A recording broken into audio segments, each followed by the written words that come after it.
Hello there, everybody. It's Blake back here once again with another video. This subject is a little bit touchy.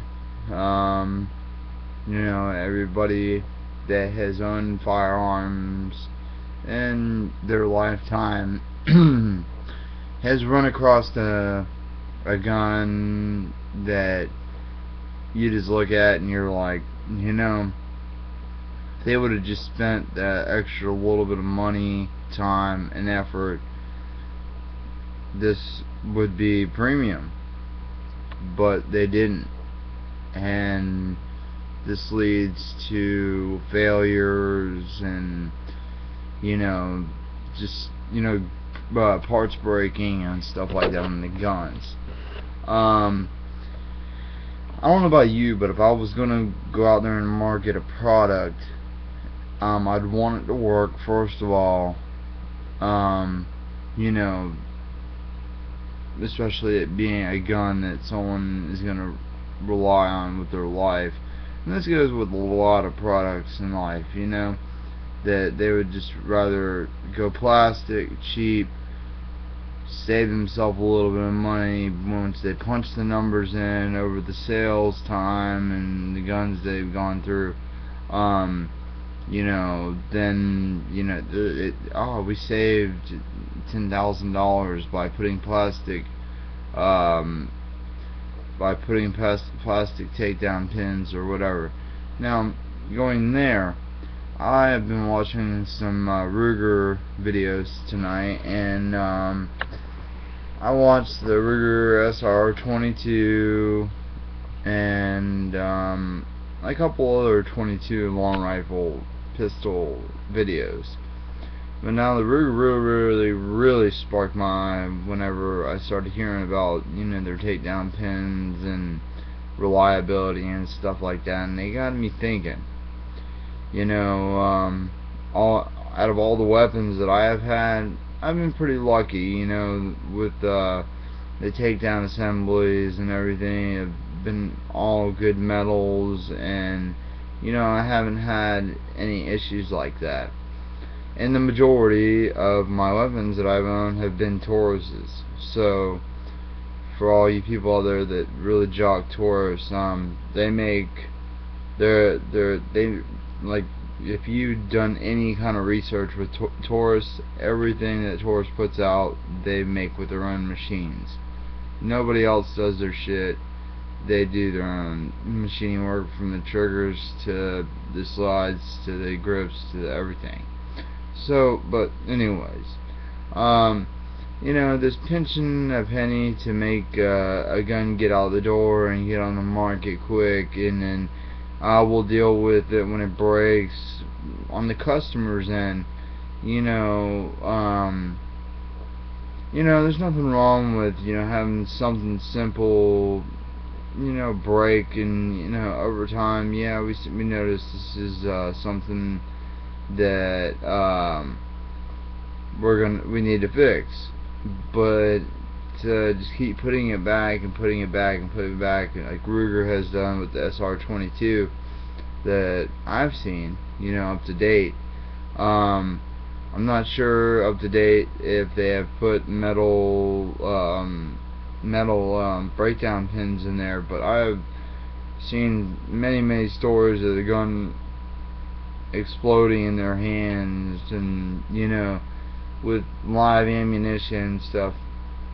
Of course, you have the chance of you're holding a pistol, it blowing up in your hand. You could lose fingers and stuff like that.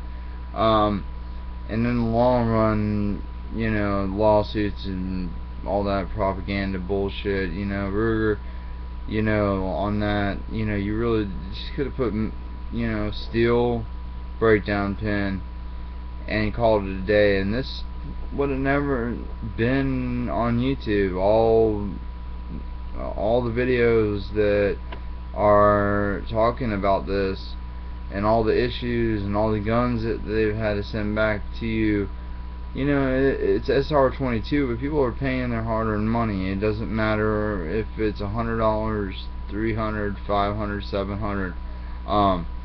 you know, if you buy a $300 or $400 gun, you still expect, you know, to not pull out a pin and it be like a plastic, or when you pull the pin out, you actually have to think in your head, you know, alright, take it a little bit easy here, because I might fuck the whole gun up, and by breaking the pin off, and, you know, breaking it off inside there, and then, you know, I'm sure that there's ways to get it out, or one way or another it'll come out. But, you know, from what I heard of Ruger's customer service, you know, they can be a little bit touchy. Just depends on when you catch them, I guess. But that was just on that pistol. You know, there's so many models that I've held, you know, throughout my life that, you know, gun feels great, and then you know, you rack the slide, put the slide stop back or whatever, and you take a look at what's really going on inside there. You know, your slide's not running on metal, it's running on all polymer and stuff like that. I like to see metal parts inside my grips and stuff that my slide runs on. That's me personally, I like that. That's something that I look for, you know, out of quality. Now, if you do have a breakdown pin, just, you know, going a little bit back there, if you do have a breakdown pin, you have to pull it out. You know, if High Point can manage to do it and make a metal pin that, you know, for the breakdown, I'm sure that you guys can pull the extra few pennies out, or the time out of your life, and you know, make that a little bit of effort go a long way, because, you know, as you see, Ruger is paying for it in the long run, and a lot of other companies have been paying for a lot of these same kinds of scenarios. May not exactly be plastic breakdown pins, could be magazines, could be the fact that they just need a fluff and buff straight out of the box, or they won't even run without a fluff and buff out of the box, or you know, I've seen people take and clean break brand new guns, in which, you know, that's fine, whatever floats your fancy.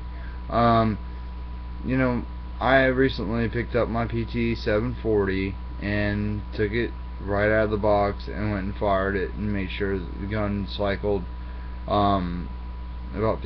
put 50 rounds through that day, and that, you know, have no hiccups and everything, sent me home happy, knowing that, you know, the gun works great, and you know, it's quality. You know, there's quality into it. Now, I'm not gonna say that, you know, every gun or my gun is gonna have the best parts in it. Even Glock's got their stuff, you know, some of the parts in there are not the best, and people do upgrade. But when it comes to straight out of the box, you know what I mean, when it comes to Glock at least, you know, you're gonna run them right out of the box. It doesn't matter how goobed up they are with you know, all the oils and stuff from the factory. I don't give a shit if they plug the whole barrel up, probably. But, you know, it's just attention to little detail that, you know, your customers really notice, and that being shown in your firearm, your display of, you know, what the customer is holding in their hands, and feeling, you know, and seeing, you know, like I said, when I look in there and I break the gun down, am I seeing my gun riding on polymer, or is it riding on a metal surface with polymer underneath it, or is it just, you know, what am I noticing? Like, wow, I'm sitting here and racked this gun a couple times, and now I'm breaking it down and I'm seeing groove marks in the polymer on the slide, you know, just stuff like that. I really think a lot of gun companies could take the extra time and money to make their guns worth what they ask for in price, time, and our money, our tax-paying money. I just really don't have too much to say when it comes to that. Other than the fact, a lot of gun companies need to step their game up. And another thing too is it seems like a lot of gun companies are making their pistols, or it could be a pistol or a rifle, whatever. They'll move into a different part of their chain of guns. Maybe they'll pay more attention to their carbines, or they'll pay attention more to their rifles, and their pistol models will just pay the price for it because they didn't take the extra time to make sure that everything was right, and basically not taking the time to see that the gun was out of the box ready to shoot. And this goes for rifles too. They all get put together on assembly lines and stuff, and shit happens. It's gonna happen, but you can stop making cheap crap. You know what I'm saying? You have control of that. You can go up to your CNC machine, whatever you use, and tell it, don't make shit. Make a nice steel product, like a steel slide stop, or a steel slide pin, breakdown pin, whatever the case might be. It's just that little right there will show your customers. So that's my 2 cents, and I'm sticking to it. That's it. Pieces. And subscribe, comment, whatever you'd like. Let me know if you had guns, models, whatever it is that you've owned. Do you notice that they just didn't put that extra effort in that could make the gun 100% over being 99.9% good, or just being a piece of shit? So yeah, I'm listening to you guys, so I'm waiting for the messages. See you later. You guys have a good one. Join your NRA and support all your gun peoples out there. Thank you.